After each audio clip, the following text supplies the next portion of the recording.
नमस्कार, मैं हूं अनुराग दीक्षित। न्यूज नेशन की खास मुहिम ऑपरेशन पाखंड सच की पड़ताल में आपका स्वागत है। आज बात करेंगे छत्तीसगढ़ के महासमुंद जिले में दरबार लगाने वाले कालीशरण महाराज उर्फ हैप्पी बाबा की, जो तंत्र मंत्र में सिद्धि का दावा करते हैं और इसके जरिए कथित तौर पर भूत प्रेत बाधा दूर कर और जादू टोना से छुटकारा दिलाने का दावा करते हैं। कालीशरण महाराज और कौन कौन से चमत्कार के दावे करते हैं, उस पर पहले ये रिपोर्ट देखिए।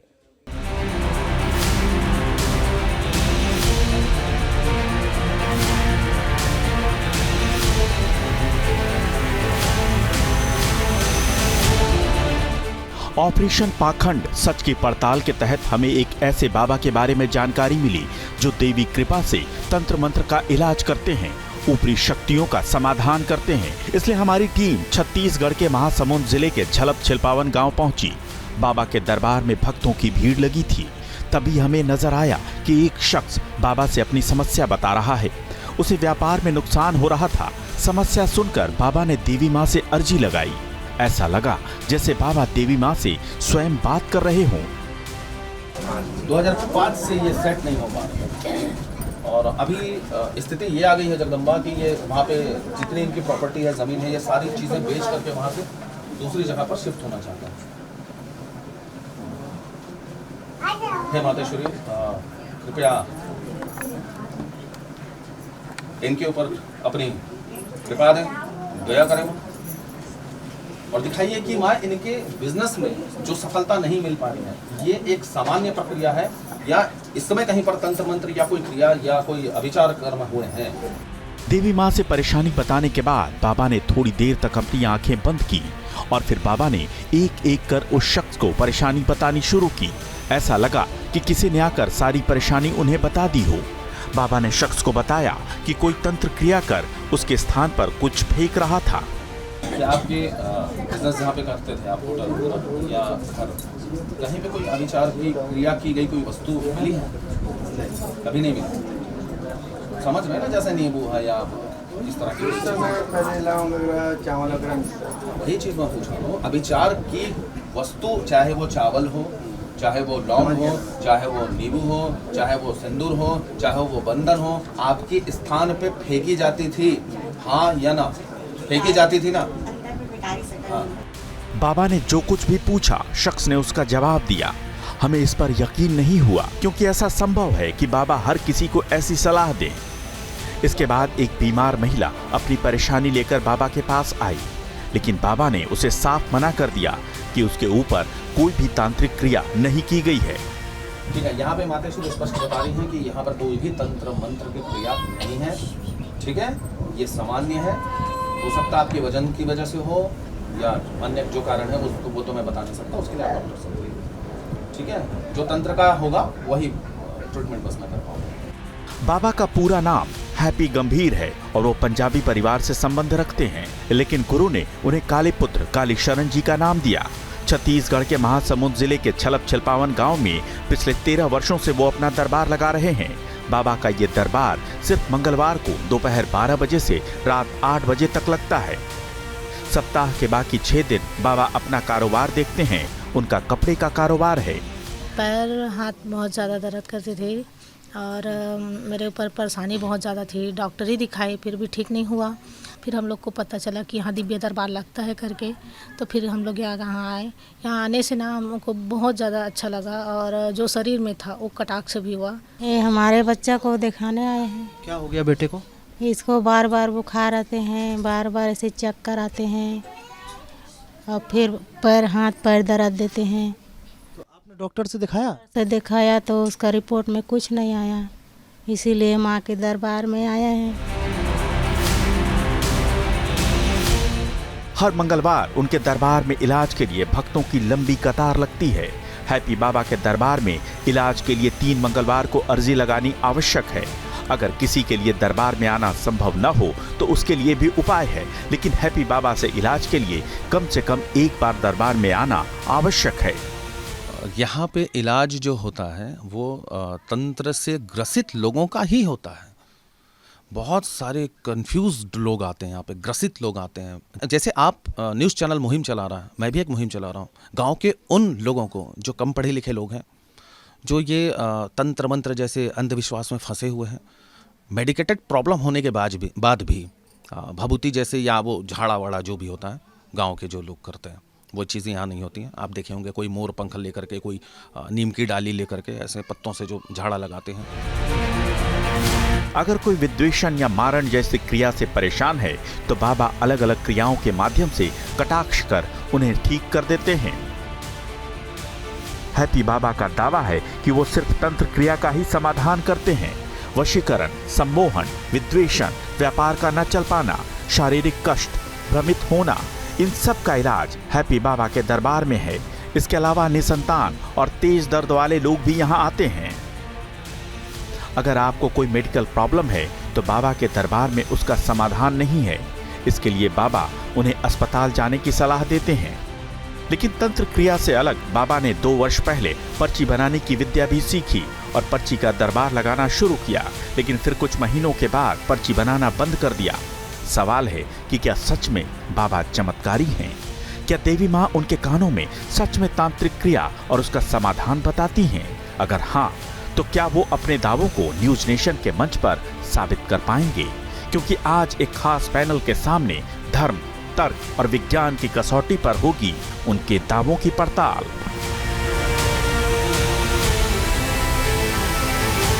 तो हमारे साथ जुड़ रहे हैं बहुत ही खास मेहमान। हमारे साथ कालीशरण महाराज जी जुड़ रहे हैं। महाराज जी, बहुत बहुत स्वागत है आपका न्यूज नेशन में। मैं आपसे जानना चाहूंगा कि जो दर्शक आपके दरबार के बारे में नहीं जानते हैं, आपके बारे में नहीं जानते, थोड़ा उनको बताइए अपने बारे में। कहाँ आपका दरबार लगता है, किस जगह आपका आश्रम है और कब से ये दरबार लग रहा है? जी, मेरा पूरा नाम हैप्पी गंभीर है और मेरे गुरु जी के द्वारा दिया हुआ नाम कालीपुत्र कालीशरण जी है। जी, दरबार कहाँ लगता है आपका महाराज जी? मैं और एक कितने पंजाबी वक्त से फैमिली दरबार से बिलोंग करता हूँ और एक छोटे से गांव। जी बताइए। जी दरबार छत्तीसगढ़ में, जी दरबार छत्तीसगढ़ में महासमुंद डिस्ट्रिक्ट के अंदर एक छोटा सा गांव आता है, छिलपावन, झलप छिलपावन, दरबार वहीं लगता है। कितने लंबे वक्त से आप दरबार लगा रहे हैं और क्या आपसे पहले जो आपके परिवार के लोग थे उनका भी दरबार लगता था? जी, मैं गुरुजी के साथ लगभग 26 सालों से दरबार की सेवा कर रहा हूं, लेकिन गुरुजी के बाद पर्सनल अकेले मैं पिछले 13 वर्षों से दरबार लगा रहा हूं। और मेरे परिवार में मेरे प्रेरणा स्रोत जिनसे मुझे सेवा करने की जो भावना उत्पन्न हुई वो मेरे नाना जी थे। मेरे नाना जी से प्रेरणा लेकर के मैं दरबार में भक्तों की सेवा कार्य को प्रारंभ किया। बहुत कम भक्त आते हैं क्योंकि क्या बोलना चाहिए, अलग अलग तरह का दावा करते हैं, जो बीमारियों को ठीक करने का दावा करते हैं, उनके यहाँ पे आप देखेंगे बहुत ज़्यादा भीड़ होती है। इस तरह का दावा मैं नहीं करता हूँ, तंत्र से संबंधित व्यक्तियों को ही देखता हूँ, तो दरबार में बहुत ज़्यादा भीड़ नहीं होती। तो आप किस तरीके से भक्तों की समस्या का समाधान करते हैं महाराज जी? जी, तरह की बात करेंगे तो तंत्र में कई क्रियाएं हैं, कई क्रियाओं के माध्यम से और कटाक्ष पूजन हवन के माध्यम से जो है इनका कटाक्ष क्रिया की जाती है। ठीक है। तो किस तरीके की समस्याओं के साथ ज्यादातर लोग आपके पास आते हैं तंत्र की इन साधनाओं के जरिए समाधान पाने के लिए? तंत्र से संबंधित बहुत सारी परेशानी लोग लेकर के आते हैं, जिसमें अधिकतर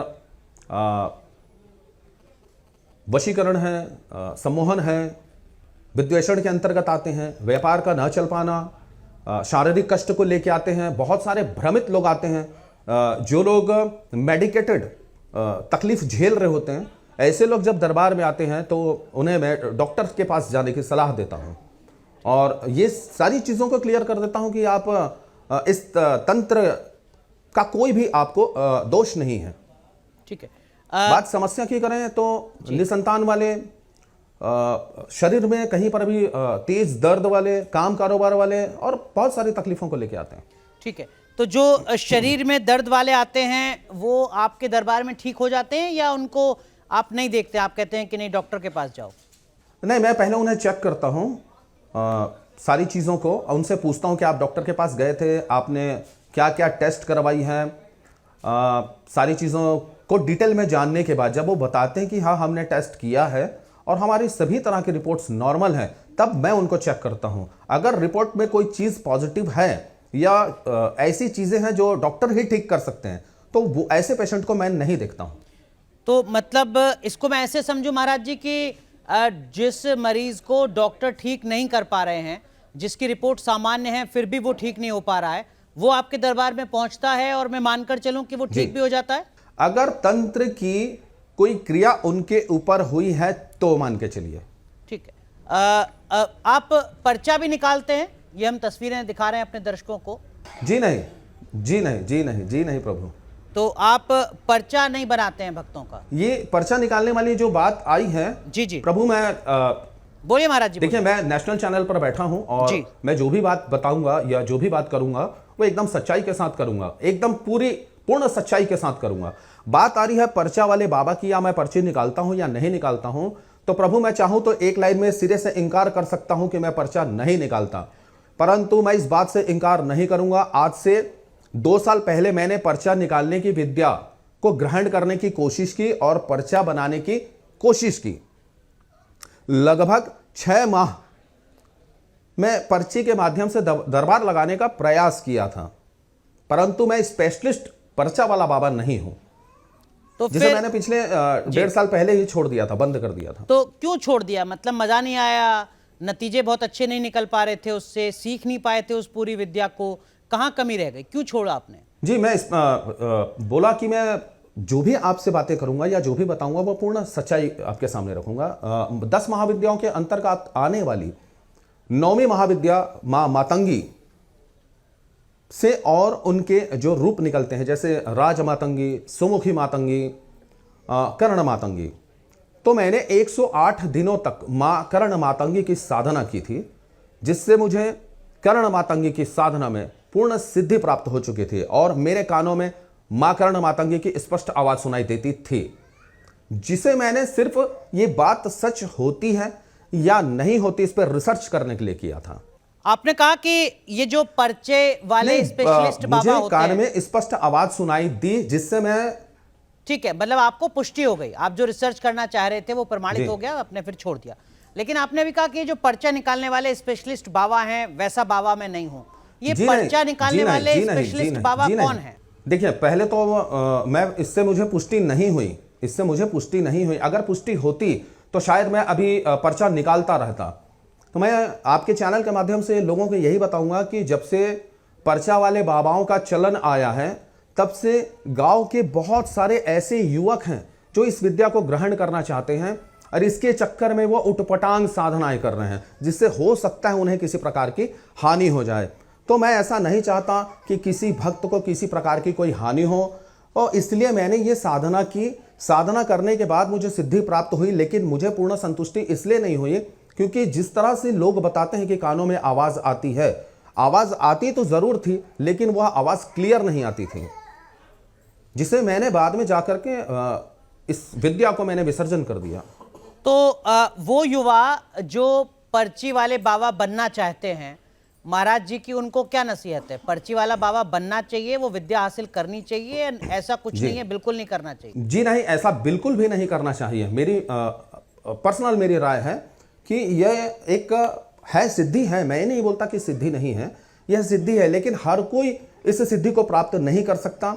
यदि आप आपके योग्य गुरु नहीं है, आपके पास ऐसा कोई साधन या जरिया नहीं है जिससे आप ये सीख सके, तो आप बेवजह ऐसे उलझनों में मत फंसिए।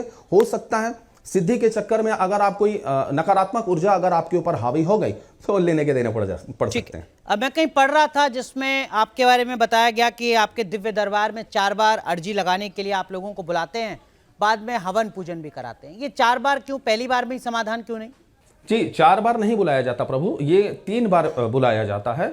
3 बार इसलिए बुलाया जाता है क्योंकि तंत्र से अगर कोई पीड़ित है तो उसका हम नींबू के माध्यम से या उतारा कुछ क्रिया, जो उतारने की जो क्रिया होती है, इस क्रिया को बारी बारी से करने के लिए हम 3 मंगलवार बुलाते हैं। लेकिन महाराज जी, हो सकता है कि कोई बहुत दूर रह रहा हो महासमंद से, और दूसरी बात यह है कि तौर पर वो अफोर्ड ना कर सके वहां तक पहुंचना, लेकिन वो आपसे अपनी समस्या का समाधान चाहे, तो क्या फोन पर बात करके उसकी समस्या का समाधान हो सकता है? देखिए प्रभु, एक बार तो आना ही होगा और एकदम ज़्यादा जो दूर हैं, जो नहीं आ सकते, उनके लिए बिल्कुल फ़ोन पर बात कर सकते हैं, वो अपनी सारी डिटेल दे सकते हैं, लेकिन मैं तुरंत नहीं बता सकता। उन पर ऐसे भक्तों के लिए थोड़ा समय चाहिए होता है, कुछ घंटा या एक दिन, ताकि उनके बारे में देख करके, उनके बारे में जांच करके फिर उनसे संपर्क साधा जा सकता। भक्त आए हुए हैं अभी, किस तरीके से आपका दरबार सस्ता है, जरा दिखा सकते हैं आप हमें? जी,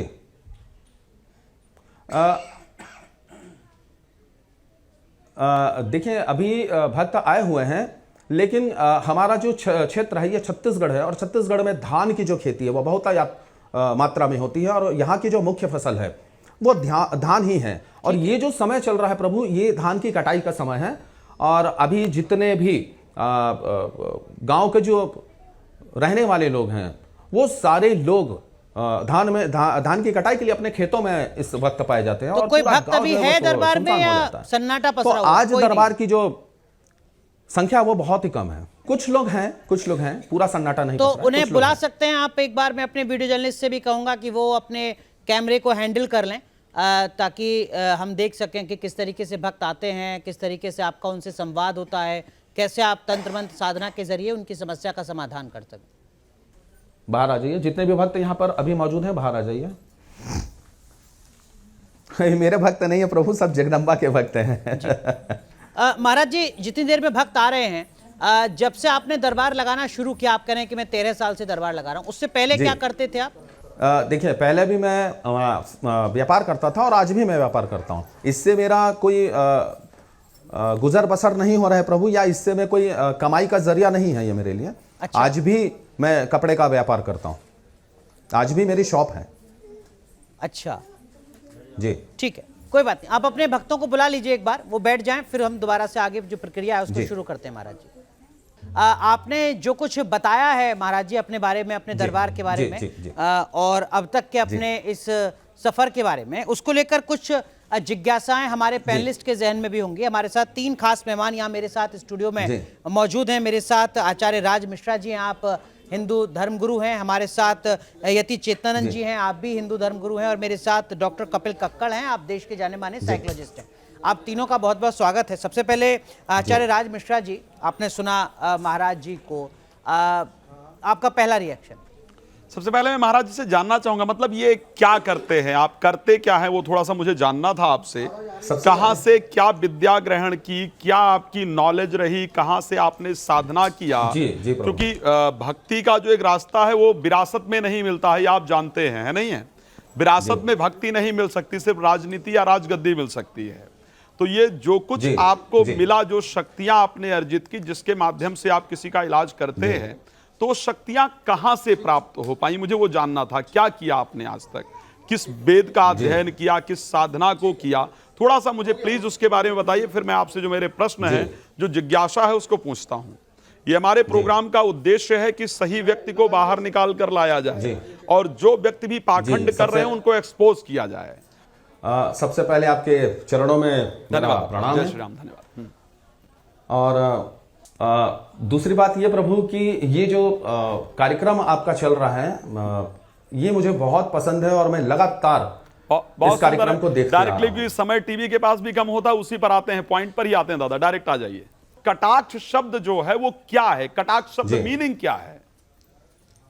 कटाक्ष कहां लिखा है? जी, कटाक्ष के माध्यम, जी, कटाक्ष कहीं नहीं लिखा है प्रभु। कटाक्ष के माध्यम से नहीं कहा प्रभु, क्रियाओं के माध्यम से कटाक्ष किया जाता है। यानी जो तंत्र की जो गति चल रही है, तंत्र जो हावी हुआ है, उस पे जी बोल लीजिए, उसको काटना, उसको हटाना, उसको नष्ट कर देना कटाक्ष कहलाता है। अब महाराज, कटाक्ष शब्द का अर्थ जानते हैं आप क्या होता है? कटाक्ष शब्द का अर्थ होता है किसी के स्वरूप के बारे में वर्णन करना, किसी के सौंदर्य के बारे में वर्णन करना। हमारे दर्शक और आप, मैं दोनों के लिए बात बता रहा हूं। भगवान शंकर ने राधा कृपा कटाक्ष स्तोत्र का वर्णन किया है, लिखा है उसको। तो जो राधा कृपा कटाक्ष शब्द है, जो कटाक्ष स्तोत्र है, राधा कृपा कटाक्ष, उसमें राधा जी के स्वरूप का सुंदर वर्णन किया गया है। तो कटाक्ष किसी चीज को काटने को नहीं कहा जाता है, इसको ध्यान रखिएगा। तो ये सबसे पहले मैं जी। ये आपके लिए भी एक बात बता रहा हूं, ताकि आगे से जब भी कोई पूछ रहा हो तो उस जी, प्रश्न जी, का जो बिल्कुल। उत्तर है वो आपको पता होना चाहिए। अब जी, जी, एक और बिल्कुल, बिल्कुल। अब एक और बहुत सही चीज जानकारी। अब एक और चीज आपसे पूछ रहा हूं, आखिर ये कैसे जी, डिसाइड जी, बहुत करते सही हैं, जानकारी। आप कैसे ये डिसाइड करते हैं किसी के ऊपर तंत्र है जी। या किसी के ऊपर किसी ने कुछ कर रखा है या किसी के ऊपर प्रेत बाधा है या नेचुरल कोई बीमार है?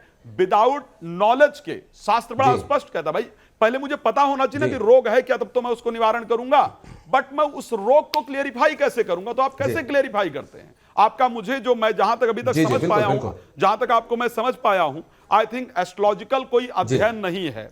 और ये मैं नेशनल टेलीविजन पर बैठ करके कह रहा हूं दादा जी। कि आपको संकल्प भी याद अभी तक नहीं जी। है, राइट?